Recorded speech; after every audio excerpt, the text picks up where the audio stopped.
Bismillahirrahmanirrahim. Assalamualaikum warahmatullahi ta'ala wabarakatuh.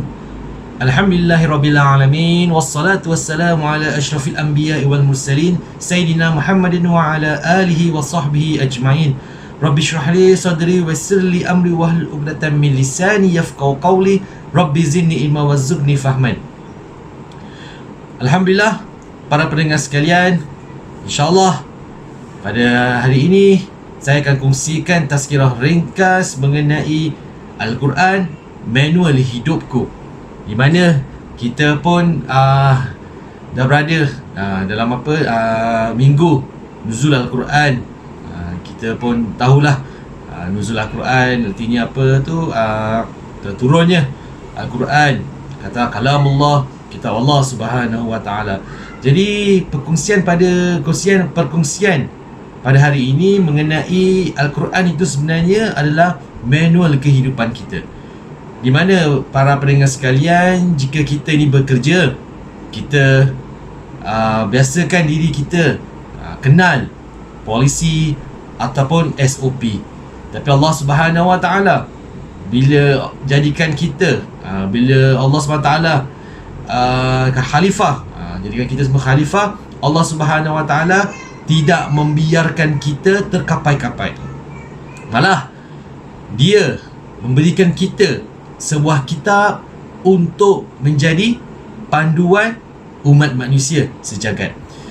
Jadi para pendengar sekalian, di sini saya ingin kongsikanlah di mana Allah Subhanahu Wa Taala berfirman dalam surah Al-Ahzab yang bermaksud, sesungguhnya kami telah menawarkan amanat kepada langit dan bumi serta gunung ganang, maka mereka enggan memikulnya dan bimbang tidak dapat menyempurnakannya, dan manusia pula sanggup memikulnya. Ingatlah, sesungguhnya tabiat kebanyakan manusia adalah suka melakukan kezaliman dan suka pula membuat perkara-perkara yang tidak patut dikerjakan. Surah Al-Ahzab ayat 72. Jadi para pendengar sekalian, di mana di sini ayat ini Allah Subhanahu Wa Taala menjelaskan kepada kita bahawasanya amanat ini telah ditawarkan kepada langit, bumi serta gunung ganang, tetapi mereka tidak mahu untuk memikul tanggungjawab tersebut. Lalu Allah Subhanahu Wa Taala manusia memikul amanat yang dipertanggungjawabkan. Tapi para pendengar sekalian perlu faham di sini, bila mana Allah Subhanahu Wa Taala memberikan kita amanat itu, Allah Subhanahu Wa Taala telah memberikan kita satu panduan yang sangat lengkap, iaitu Al-Quranul Karim. Jadi kita faham tentang Al-Quran, manual hidupku ini, ramai daripada kalangan kita ni yang mengaku mendekati Al-Quran, tapi hakikatnya mereka jauh daripadanya.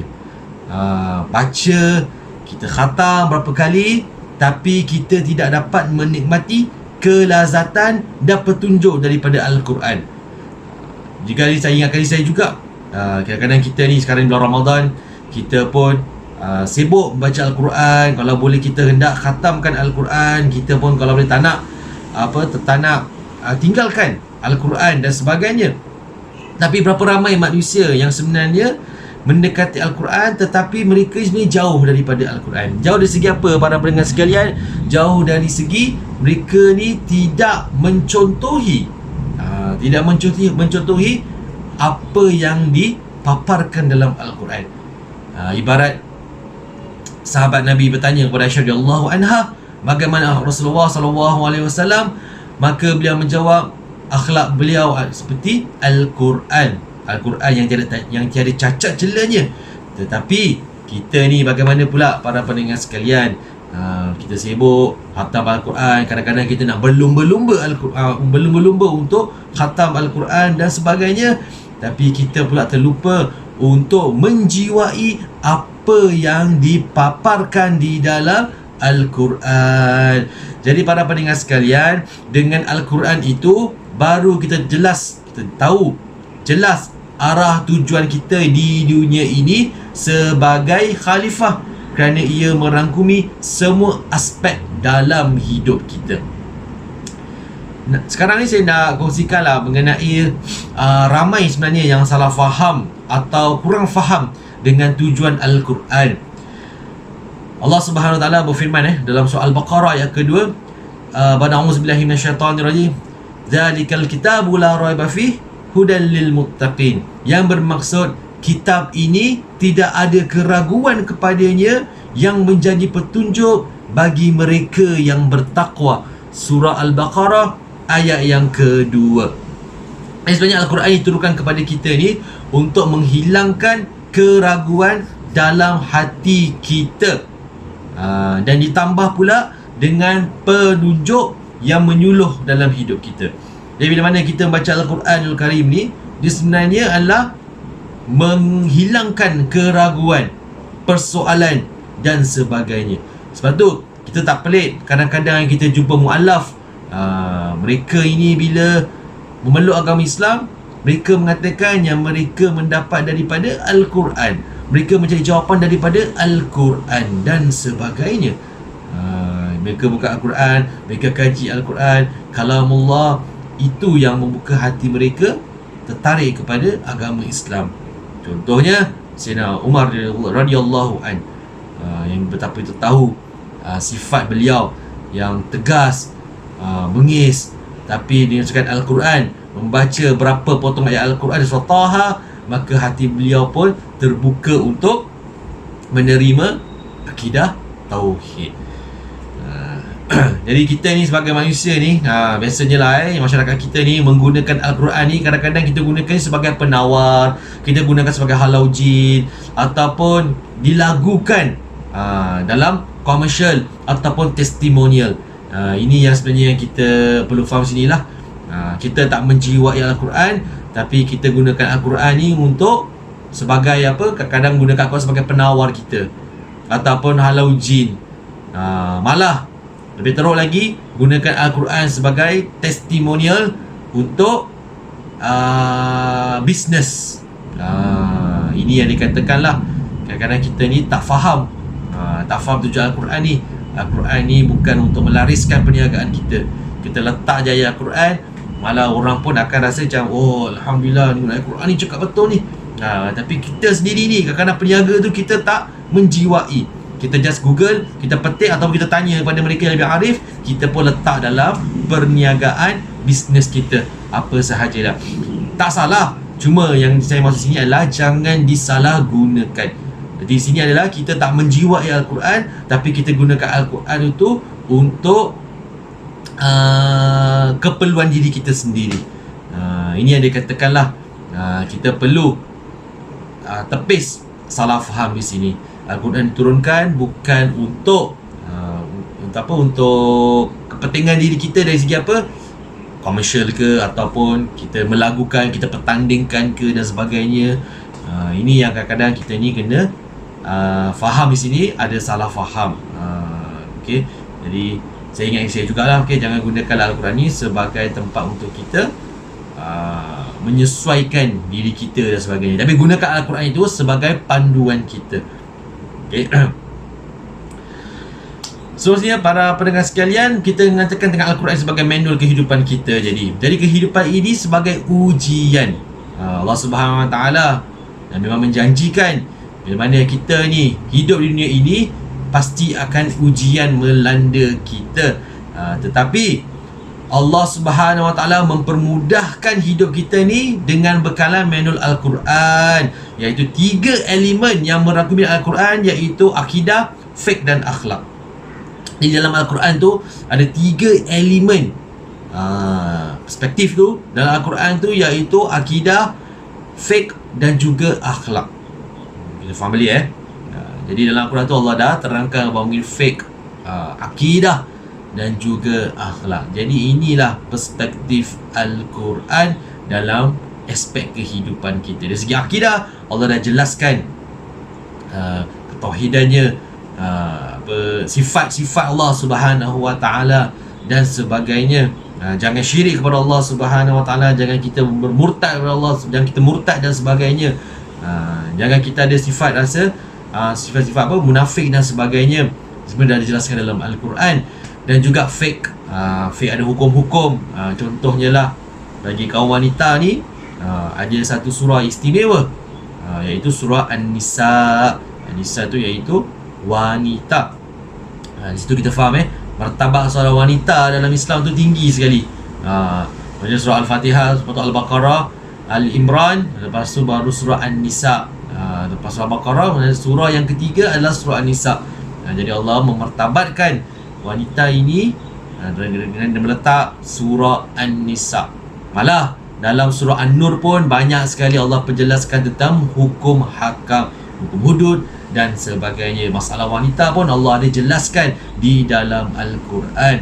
Dan terus mengenai akhlak pula, akhlak, Allah jelaskan kepada kita tentang akhlak yang baik dan juga akhlak yang buruk. Contohnya surah Luqman, betapa nasihatnya Luqman Hakim menasihati anaknya tentang akhlak, tentang adab kepada Allah Subhanahu, jangan syirik kepada Allah Subhanahu taala, berbuat baik kepada ibu ayah. Ini semua adalah satu di mana akhlak yang telah dijelaskan di dalam Al-Quran. Sikit-sikit tu Allah, perspektif tu Allah dah letakkan dalam Al-Quran. Jadi para pendengar sekalian, ini yang saya katakanlah 3 elemen penting yang di dalam Al-Quran Allah sudah jelaskan, iaitu akidah, fiqh dan juga akhlak. Jadi bila kita dah faham tentang 3 elemen ni, barulah kita sebagai manusia sedar kita ni ada misi besar.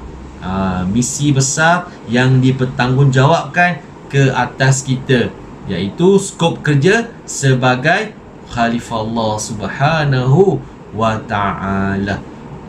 Jadi bila kita dah faham tentang Al-Quran ini, kita dah faham 3 elemen ini, baru kita faham sebenarnya kita hidup kat dunia ini, kita ada misi, ada mission yang perlu kita laksanakan.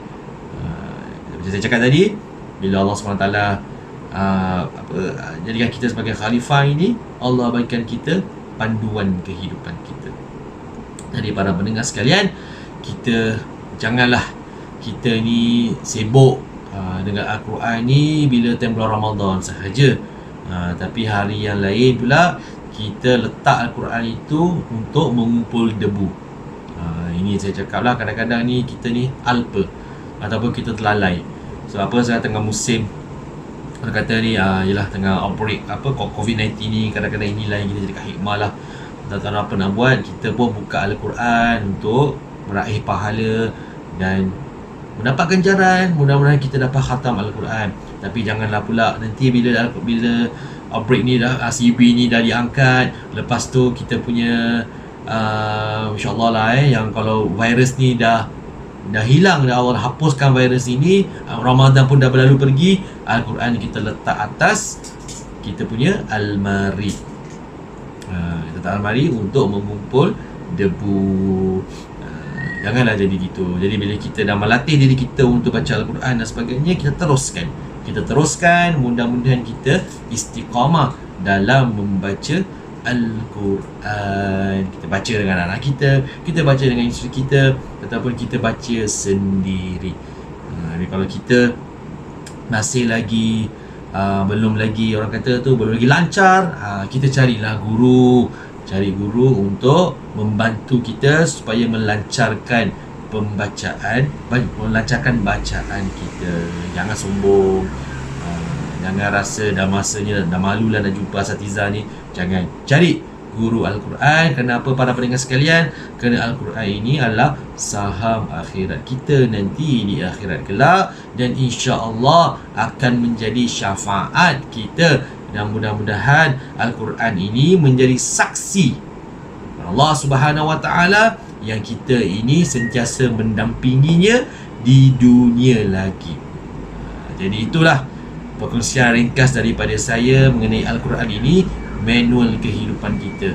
Macam senang kata, macam SOP kita lah, polisi kita lah. Jadi kita rajin-rajin buka Al-Quran. Kalau tak faham, kita cari tafsirnya ke, ataupun cari terjemahannya, jadi supaya kita lebih rasa kelazatan bila membaca Al-Quran. InsyaAllah ta'ala Jadi sekian sahaja daripada saya, yang berurutan pada saya, yang datang daripada Allah Subhanahu wa taala. Wabillahi taufiq wal hidayah. Wassalamualaikum warahmatullahi taala wabarakatuh.